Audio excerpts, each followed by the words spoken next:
Hello, and welcome into the fourth episode of Twitch to YouTube. I will get to the intro in a moment, but first I'd like to offer a sincere apology. This episode is 2 weeks delayed.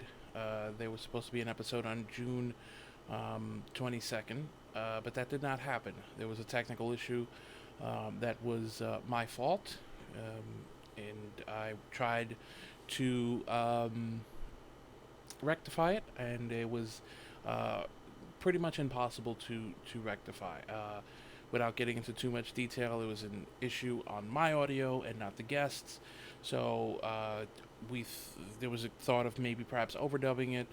It would have been more time consuming. And then I injured my wrist, which made typing pretty much impossible. And when you're communicating with people who may help via typing, that was a week delayed. So I do apologize for it. When you're a one-person editing team, which is just me, these things can happen. The guest for the episode, original episode 4, was Justified Karma. It was a wonderful discussion. However, it was a window in his schedule that he was literally only free for that weekend that we shot it. He is no longer free, so we will look to get him back on the show and reshoot that interview at some point. But for today's episode, the episode 4 that will be released, is joining us is SugarGoodie.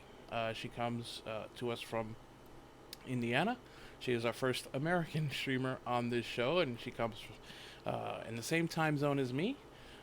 She's a wonderful streamer who's played a variety of games, and we get into a very, very good conversation. I really enjoyed this one, as I do all the episodes and all the guests and all the conversations we have.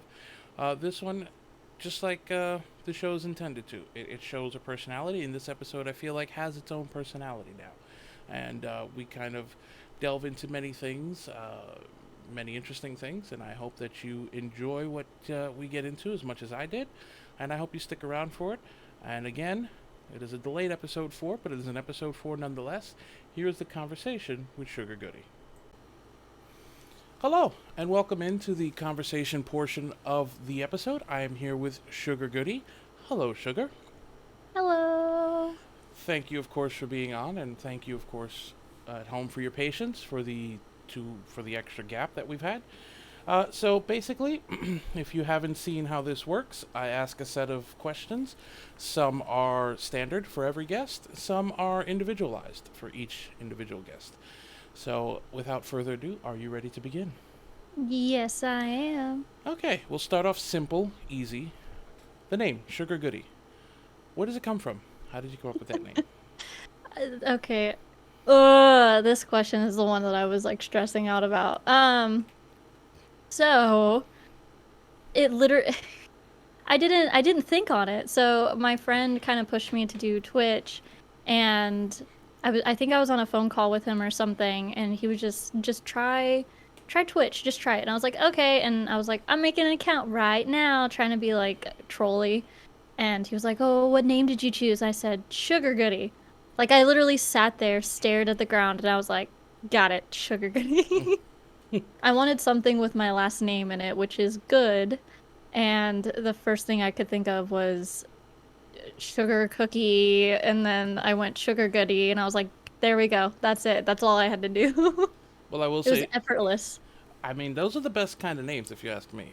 My name comes Right. from a song, and it's been with me for 15 years now. So, um, I will say, though, I will speak up for sugar cookies. Sugar cookies are good, and honestly, I think they're underrated.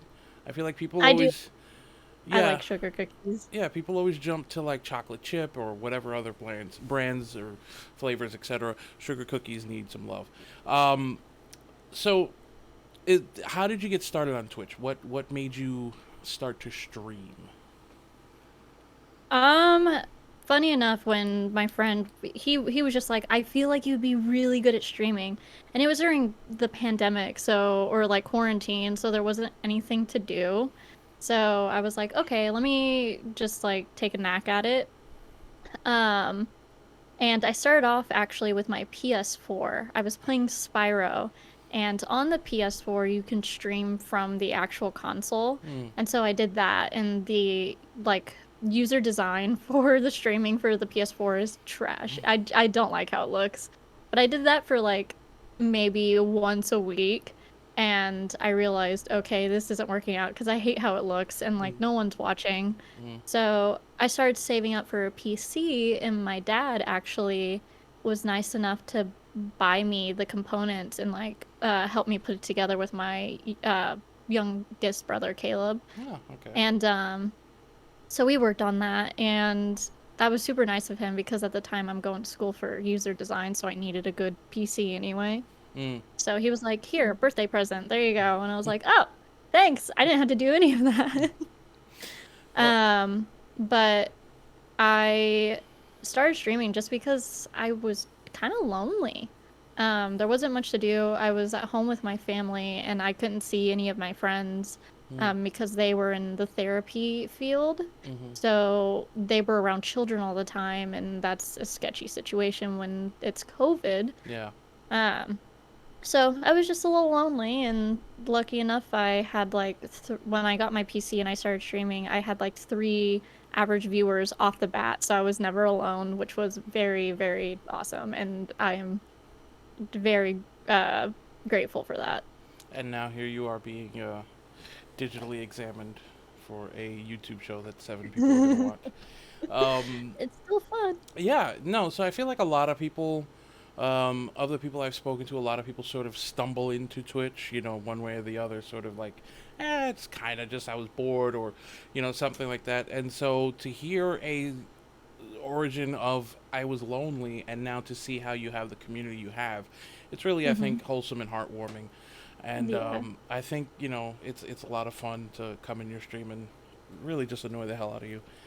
Uh, Yeah. Yes. You're good at that. yeah. So playing off of that, now that you stream, now that you have, there's more than 3 people watching, average. What does like streaming? What does it mean to you? What does it mean to Sugar Goodie when you get up in the morning and you're gonna stream? It's a stream day.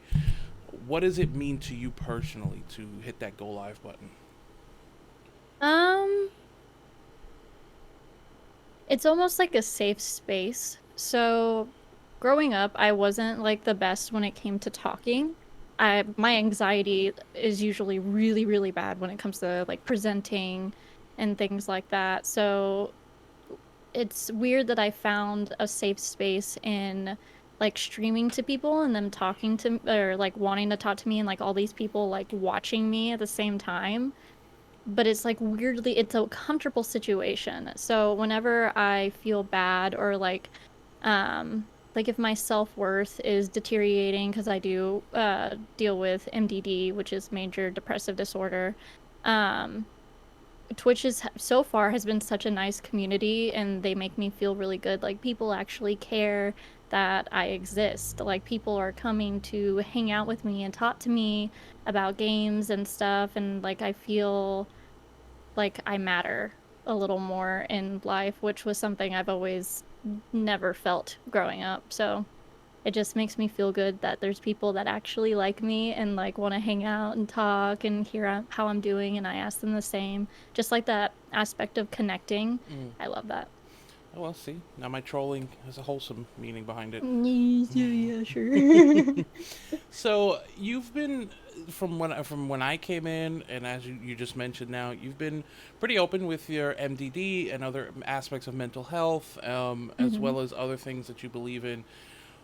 How do you feel about sort of not necessarily the responsibility, but sort of when you get into these discussions about mental health and you hear other people's stories and you are creating that safe space. How does that when you're done with it? How do you feel? Like how does that what does that really mean, like when you're finished with everything and the stream is over and you've had one of those discussions?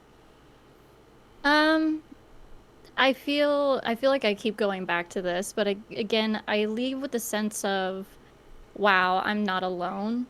Like there's people who deal with the same mental like issues and obstacles that I have to deal with. Because a lot of the time, I know it's a lot more of a discussed topic as of lately.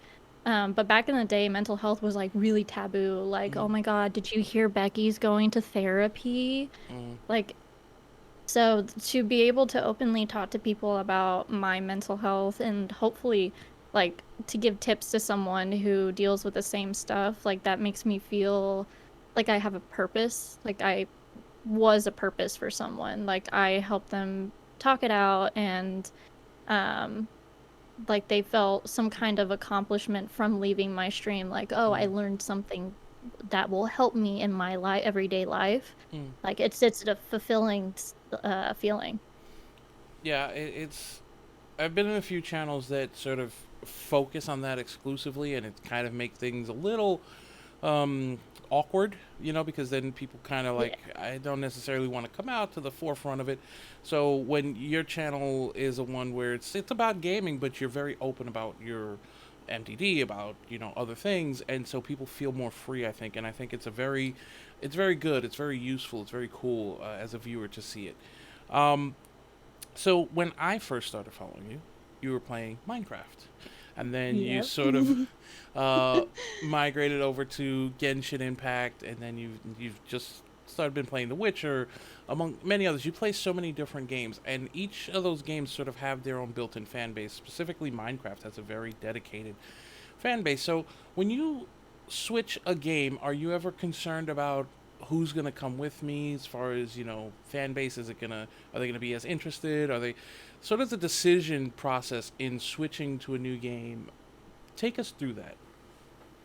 Um, yeah, from everything that I've read, because when I went into Twitch, I'm someone who likes to research a lot about whatever hobby that I'm going into. Mm-hmm. And one of the things they talk about is when you first start out, you should not switch games constantly because then you don't have like a more permanent audience. Mm. You have to build the audience and bring them with you.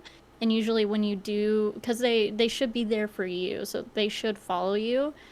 So I have had like self-doubt in like, oh my gosh, like I'm going from Minecraft to The Witcher. Like those are two different types of games. Mm. Like what if no one wants to watch me? But at the same time, like my attention span when it comes to games and stuff, like I'm a jack of all trades. Like I Mm. get so bored so quickly with things. Yeah. So the worry if people are gonna watch me and like the screaming voice in my head that's like, I'm tired of this game, let's do something more, kind of outweighs it. And I'm just like, whoever follows or whoever comes with me to this game, they come with me. If they don't, they don't. I in a mental health aspect, like I Mm. could keep doing Minecraft, but I would hate it. Like Yeah. at this point, I've done pretty much almost everything in Minecraft, and when you're done with everything in Minecraft, all you have is building. And I'm not a building type of girl. I like drama. I like finesse. I want stuff to react to. Um, so I used to be worried about it, but nowadays I'm just like, you either come with me or you don't. Mm. And I think everybody who's watching, um, they would agree with me in this assessment. At least I hope they would. That it's about the streamer having fun, and when your Yeah. streamer's having fun, the audience is having fun. So take us through the decision process though in actually choosing a game, because as you said, Minecraft is very different from The Witcher, very different from Genshin. There is not much that holds, excuse me, that holds these games together. And tomorrow, as of this recording, tomorrow you are going to be playing Valorant. So they're very different games and different types even. So take us through the decision making process in, I want to play this game and I want to stream this game. Sometimes it starts off with like suggestion, because with Minecraft, I have a viewer and mod named Ethan who kind of suggested it and was like, "Oh my God, you'll love it. You need to try it and have your viewers help you figure out how to play it. Like you'll love it." And I was like, I mean, before then I was only playing Among Us and Mm. I was getting really bored of Among Us because you Mm. can only play that game so many times. It's Yeah. pretty much the same freaking outcome every time. So I tried out Minecraft. I was awful. I was so awful. I kept dying. And I didn't realize how scary the game was. Mm. But I got good content out of it. Like I got a few people in a server and um we had laughs. I got trolled a lot by Ethan, but it was good. And then after that, I don't remember how I found out about The Witcher. I actually don't remember how that came about, but I remember you actually bought me my Witcher game, which was so nice. I think you did it for Christmas. That Mm-hmm. was like a Christmas gift to me. Um, but I wanted to cosplay. I wanted to try cosplaying, and I think The Witcher was thrown out there by someone. And I was like, ooh, this reminds me of Skyrim. So yeah, I'll definitely play it because I love RPGs. Those are my favorite types of games, especially open world like Mm. Skyrim. Skyrim is my top tier. That's my S tier game. Like Okay. I compare everything to Skyrim.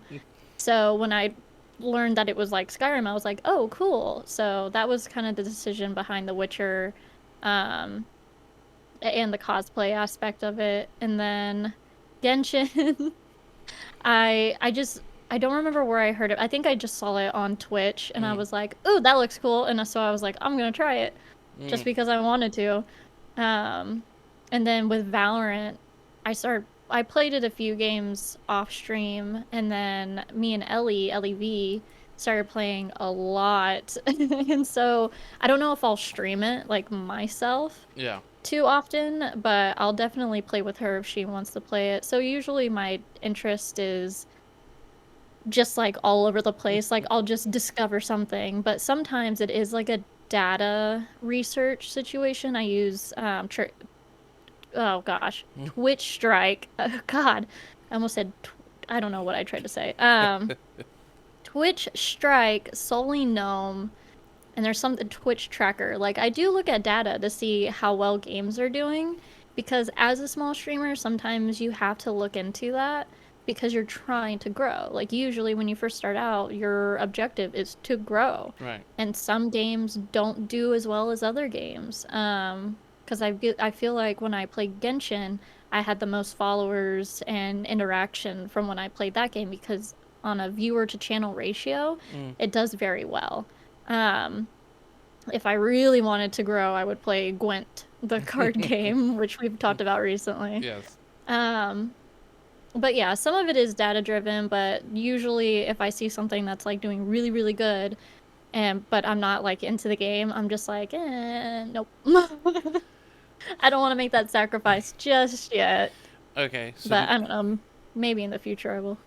so you've mentioned we're gonna get to the cosplay in a second, but you've mentioned that you research. You've mentioned the analytic sites that you brought up. So America and the rest of the world wants to know: is there a game that you've played, maybe even just once, solely on analytics or mostly on analytics, or was there a game that maybe you wanted to play, saw the analytics, and said no? Has there been any decisions for or against that was either all or majority driven by analytics?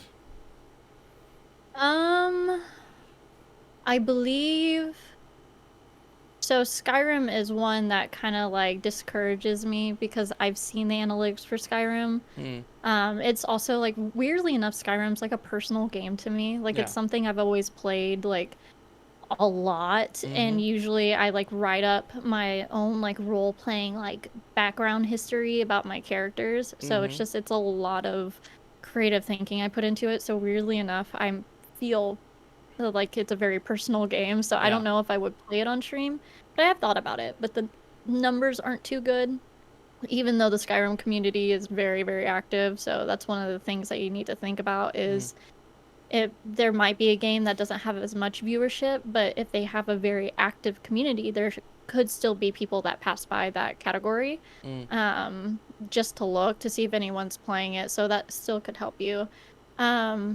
But solely off of data, I think was Skyrim or not. I just said that. Stardew Valley, and The Sims 4.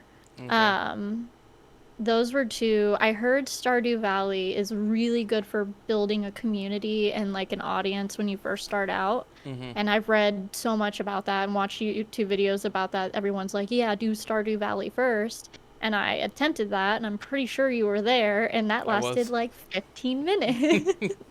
I was like, this is so slow and so boring. I'm sorry, I couldn't do it. It was just, ugh.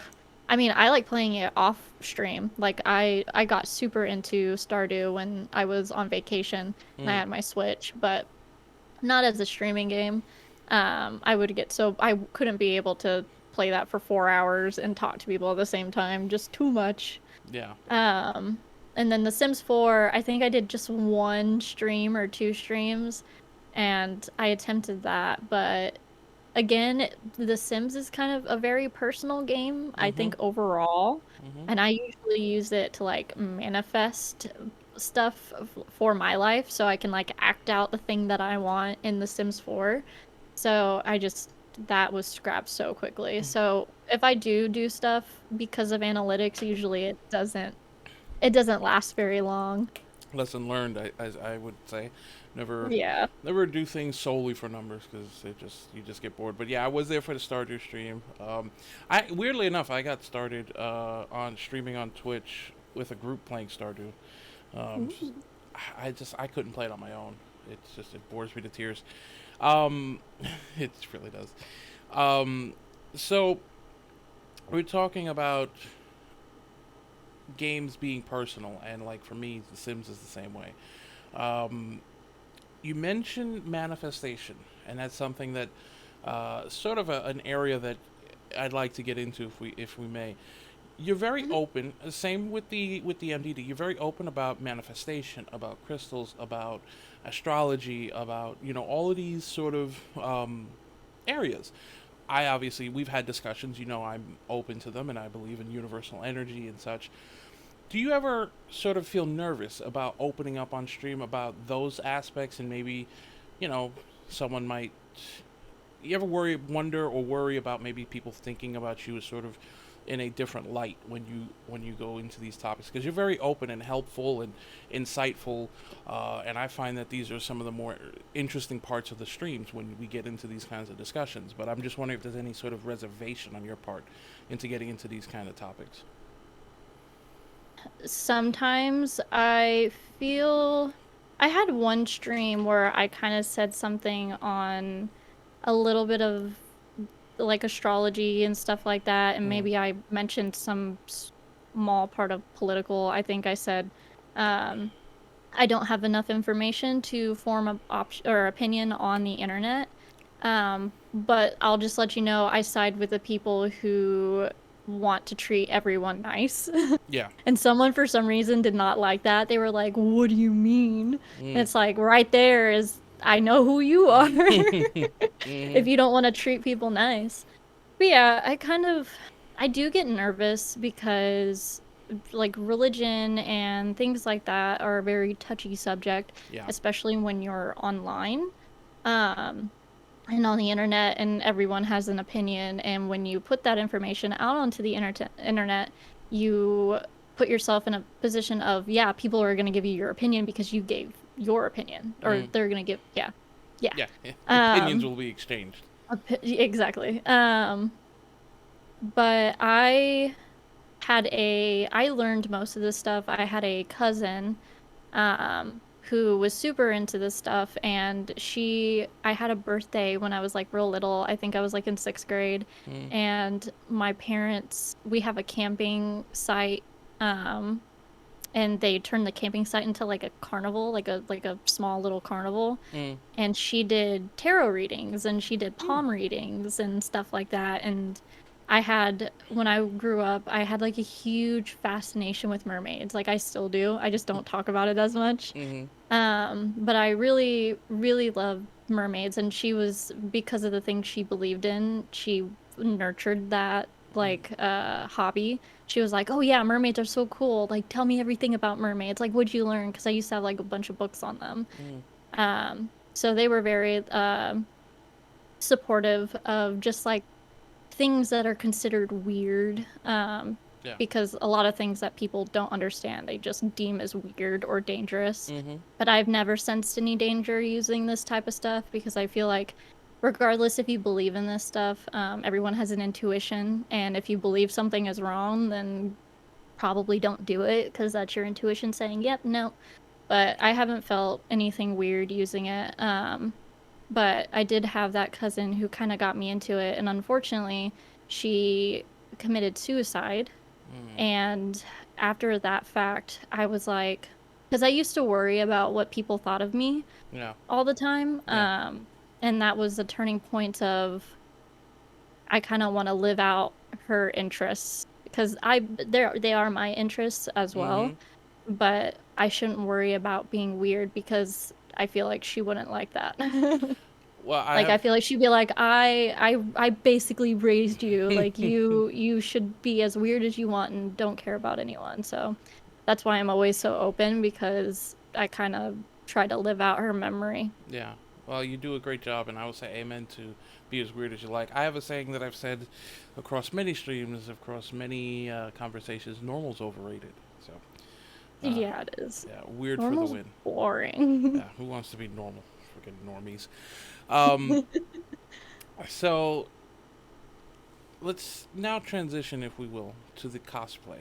You had a lot of cosplay streams. They were very good cosplay streams. You did Triss, Yen, and Siri. Yes. You did a few others. Uh, Tell us, enlighten us all, because some of the VODs are probably gone by now, and I don't think there may be. There's a few clips. I know that one Witcher stream where you tried to take on an OP boss. You were in cosplay. Um, Yep. Give us all the cosplays you've done and the inspirations for them. Um, well, majority of them were inspiration from The Witcher, because I think it was a follower goal that I did, where I was like, if I get to this amount of followers, I'll cosplay as Yennefer from The Witcher. Like I was only gonna do Yennefer, but that was because I was trying to think of like something cool, and I think I had been talking to someone about The Witcher, and I was like, "Ooh, I could cosplay as Yennefer." Like I feel like because I have a bunch of wigs Mm, because I wear wigs because I'm someone who dyes my hair a lot, and I realize that's not very healthy. So I just have a plethora of wigs of colors I want. mm, Um, so I thought it was easy enough, and her cosplay pieces were pretty simple as well. So I wanted to try that out. And then as I got into researching The Witcher and everything, I was like, there's two other females in this game. Might as well get some things mm, to try to do them as well as like a little surprise. So that was kind of the inspiration between them. There was definitely like a little bit of like a mood and like emotional aspect of each character as I mm, learned about them. Like when I cosplayed as Siri, I just felt so cool. mm, Like I just felt like I was a badass, and it was like especially with that scar thing down her mm, eye, I was like, this is fun.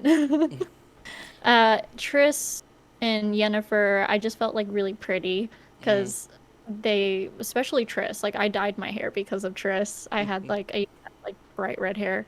Um, but those were the inspiration of those. I don't think I've cosplayed as a Misty, and I mostly cosplayed her because for some reason I mained Psyduck and she hates Psyduck, and my hair was orange. So I was like, oh, her cosplay would be even easier. I only need two things, and that's all I needed. So it's usually the inspirations just come from games. Like if I decide to play a game, I'm like, ooh, I could dress up. mm. And I've never done cosplay before. That was the first time ever, and I feel like I did pretty okay. Like I know there's people who cosplay and like throw lots of money into it and like make their own costumes and stuff. So I think as a beginner, I did pretty good. I would say you did better than good, but your last name is good, so we'll keep it at good. No, you did. Your cosplays are really well done. They went. You put a lot of work into them, and when you put work into something, you see it in the result. And I think anybody who was there for your streams or who sees the clips of you in the cosplay will agree that that the work showed off, and it sort of it was really a lot of fun to hang out and troll somebody in a costume. Um, so we're talking a lot about The Witcher because that's been the game that you've been playing since January. It's now July 1st as we record this, and you're Yeah. almost at the end. It's 7 months. You're almost at the end of The Witcher 3 because you're at the second DLC and you're almost about 20, maybe 30% through the second DLC. We've had conversations about this, and which is why I'm going to ask the question. You're When you're done with The Witcher, how are you going, like, how does that make you feel that you're almost done with the game that you've been playing for 7 months, streaming for 7 months? I wouldn't say a lot, but a fair number of viewers, streamers, friends that you've made were made in The Witcher. So like that chapter of Sugar Goodie stream is coming to a close. How do you feel about that? It makes me want to cry. When I finished so I played The Witcher, and once I was done with the main story, I took a little bit of a break because I just felt so empty after I was done with the main story because I think I finished the main story in like March maybe, and I started shortly after New Year's Day. Mm, And so it was a lot of hours spent in The Witcher and like people giving me tips and stuff. And then the story was done, and like I was so immersed in the story, even though I didn't know too much about the lore before. mm, I ended up watching some videos to get some kind of aspect, and then Blue and you helped me out a lot with the story as well. So it was just to follow this story and it just like coming to an end. I was like, I feel like I died a little bit inside.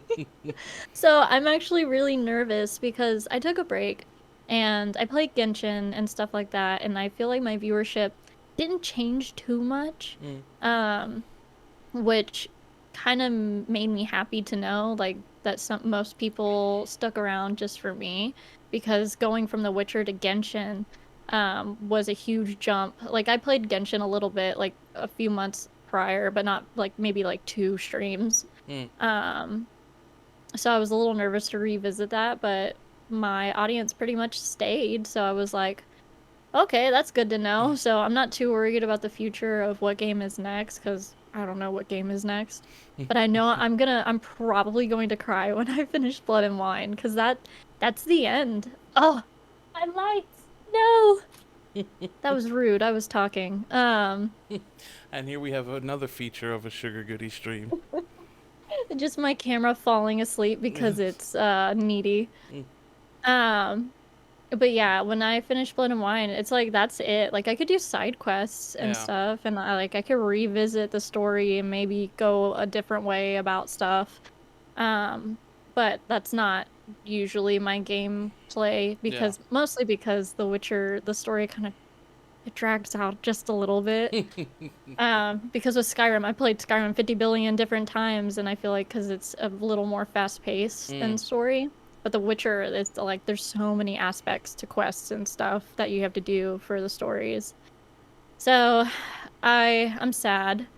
I don't like the emptiness feeling of like a chapter like that closing, mm. mostly because I'm not prepared for the future, and that scares me a little bit because after The Witcher, I'm pretty much done with that game. Like I could do side quests, but I probably won't do that too often. Yeah. Um, so I'm a little terrified, just a little bit, because that was Mm. like that's my go-to game, and now that it's over, it's like, what do I do now? Well, I guess the quest for the next game begins in Yeah. earnest behind the scenes. So today, in your because you streamed today, we're filming this after your stream, which was again The Witcher today. Um, there was an interesting aspect to your stream. You started with 2 hours of just chatting, which Yeah, I did. which was a goal that you mentioned. Tell us a little bit about why that's a goal, and tell us a little bit, sort of, the thought process behind it and how you're feeling about it as you go through it. Um, so I talked about this earlier, but I used to have like really bad anxiety when it comes to talking. Mm-hmm. And as I stream, I feel like I've gotten a little more confident in speaking out and talking just in general. Like, usually at parties, I just stick behind, like, I call them my safe person. Mm. And, like, I'm the introvert that, like, follows them around because they're the only person I, like, care for Mm. to talk to. But recently, like, if I've gone out into an outing and there's, like, a bunch of people I don't know with our group, like, actually initiate the conversation, which is so weird for me. Um, but I find that with streaming, some streamers, when they start out, they find like a safeness, like a feeling, when they stream games, because it's like, oh, if I'm not entertaining enough, they can watch the game, Yeah. right? Yeah. And I find myself doing that sometimes, mostly because The Witcher has like a lot of dialogue, so it's not like I can talk too much. Mm-hmm. Um, but I realize that I need to feel a little more comfortable with talking. Because again, though streaming is just like a hobby I've been liking recently, people are there to feel entertained, even if they Yeah. don't say that outright. They go to Twitch because they want to connect or they want to be entertained, see something funny, or if they like streamers that like are chill, then they can do that as well, but they do expect them to talk. Yeah. Um, so I wanted to feel less like I'm cowering behind a game. Mm. And plus the type of streamer that I am, I feel like I'm a very community driven type of streamer or just like interpersonal relationships. Mm-hmm. Because I can be funny Yeah. sometimes. It's just not all the time. That's definitely a skill that you can tune up. Um, but I realized that I hadn't been connecting with my community as much lately. Like, I've just solely been focused on a game. Mm. So today I was like, you know what? You're gonna sit and you're gonna talk to these people. These people come to see you. You're not gonna hide behind a game. You're gonna talk for 2 hours. That is your goal today. And I did it. You did great, and I think anybody who will watch this video and who's watching your streams will agree that you're very engaging, you're very entertaining, and good to talk to. I personally, and I said this to you, I think it was yesterday, you have one of the best reaction faces. You react to Why, things. thank you. You react to things the best, and there's actually now a new clip today. Somebody did a jump scare to you, and Oh, yeah. you reacted very, very Ethan. entertainingly. So just sort of to wrap it up and put a bow on it, you do research on a lot of your hobbies, Twitch included, um, and you do have a lot of you do have a social media presence. You are on Instagram, you are on TikTok, you are, I believe, I don't know if you still have a Twitter. I think you did at one point. Yeah, I still have a Twitter. Yeah, all the links would be Unfortunately. all the links will be in the description. So, will we ever see a Sugar Goodie YouTube? Ooh, okay. So when I was little, not like little, but like as a teenager, my dream was to be like a famous YouTuber because at that time, like making money off of YouTube was becoming a thing. Mm-hmm. And you saw people like PewDiePie, Jacksepticeye, Markiplier, like all those people, Dan and Phil, uh, Tyler Oakley, like all those people in the past YouTube career or era, whatever you want to call it. I was like, I want to be like them. And I realized how hard video editing is. So, Yes. probably not. The thing I like about Twitch streaming is I literally press go live and I get to talk to people. Like, I get to interact with people and just sit here. Like, I can add stuff. Like, I have a stream deck and I have lighting and I definitely use equipment for streaming. Mm. Um, but the editing aspect of YouTube videos and stuff was something that I just cannot wrap my head around. I've watched many, many videos and I even like took like a class on video editing and it's just for some reason I know it's a creative thing, Yeah. but it's almost like an analytical creative thing. Yeah. And for some reason my head just doesn't wrap around that. Like I have all the Adobe stuff and it's just I can't do it. So my goal is like, or not goal, but the outcome of like a YouTube channel is if by chance I become like a really popular streamer, then I would have the income to be like, here, you edit these things and then we upload them. Because I think like Pokimane and people like that do that. So Yeah. that would be the only reason I would have a YouTube channel because I cannot edit. Well, you heard it here, everybody. We got to get her famous so she can start uploading on YouTube. I will tell you the video editing aspect. The reason why there was a gap between episode 3 and 4 is a video editing issue, which I got into in the intro. So, sort of just to put a final question on this whole thing. You did mention a lot of like inspirations and things of that nature. How do you feel about the fact that you, even now as a smaller streamer, may be an inspiration to somebody watching or somebody in the future, because you are a good streamer. You are very engaging. You're very entertaining. I mean, you have a very good setup. You have, a professional quality microphone. You have gamer chair. You have all of these things. So, how does it make you feel, sort of as a content creator, that somebody might come across your channel and sort of take inspiration from you? Um, kind of makes me emotional thinking about it, because that's where I feel like I am. I'm the person that is being inspired by like bigger creators. So to think of someone that maybe doesn't stream and like just stumbles upon my stream and finds inspiration in me, it just doesn't, I can't compute error. Because again, I feel like I'm that person, Yeah. but if someone is inspired by me, then like that makes me feel again fulfilled and like I'm worth something to someone. Not trying to say like all my self-worth is lying under what other people feel about me or see me as, but it does, to be an inspiration is what I feel like a lot of people would want, because it's Mm, almost like you're integrating a core memory in their head. Like you are an inspiration. I might be the reason someone streams. yeah. And it's like that's something that's gonna live in their head. So you're pretty much immortal to that mind. Right.